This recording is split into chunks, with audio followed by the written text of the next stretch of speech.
ஆசீர்வாதங்கள். இன்னைக்கு நம்முடைய உழைப்பினால வருகிற ஆசீர்வாதங்கள் நம்முடைய கரங்களில் நிலைத்திருக்காது. நீங்கள் வேலை செய்கிறீர்கள் என்று சொன்னால் ஆண்டவரை மகிமைப்படுத்துங்கள்.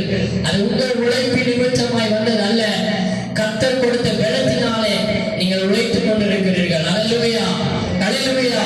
அது கர்த்தரின் ஆசீர்வாதம். ஆமென். அது உங்கள் வாழ்க்கையில் நிலைத்திருக்கும். வேதம் சொல்லுகிறது, உன் கைகளின் பிரயாசத்தை நீ சாப்பிடுவாய், உனக்கு நன்மையும் பாக்கியமும் உண்டாயிருக்கும். ஆமென். அடுத்தவன் கையை எதிர்பார்ப்பதற்கு தேவனை உருவாக்கவில்லை. அடுத்தவர் கரங்களிலே மற்றவர்களை கொடுப்பதற்காக கர்த்தரை உருவாக்கி வைத்திருக்கிறார். ஆமென். அல்லேலூயா, அல்லேலூயா. எதிர்பார்த்து எதிர்பார்த்து எதிர்பார்த்து உன் காலங்கள் உன் கண்கள் புரித்து போயிருக்கலாம்.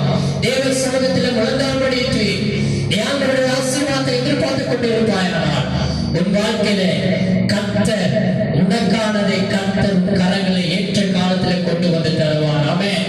அல்லேலூயா.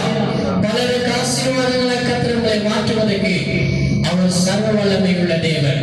ஆமென். நான் ஒன்று சொல்லுகிறேன், ஆசீர்வாத பிரசங்கத்தை நான் பிரசங்கிக்க வரல. ஆசீர்வாதம் ஒரு பிளஸிங்க கொடுத்துட்டு ஒரு கொஞ்ச நேரம் பரவசப்படுத்திட்டு நான் போவது அல்ல, நான் ஆசீர்வாதத்தை கொடுப்பது அல்ல. ஆசீர்வாதம் கர்த்தரிடத்திலிருந்து வருகிறது. ஆமென். அல்லேலூயா.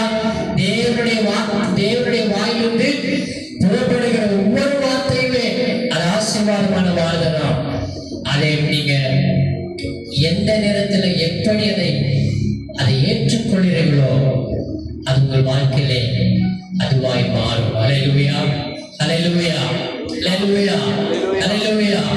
சொல்லுங்க, ஆண்டவரே, இந்த உலகத்தின் காரியங்களை பார்த்து நான் வணங்கி போக மாட்டேன் ஆண்டவரே. இந்த உலகத்துல மனிதர்களிடத்துல எதிர்பார்க்க மாட்டேன் ஆண்டவரே. ஏதோ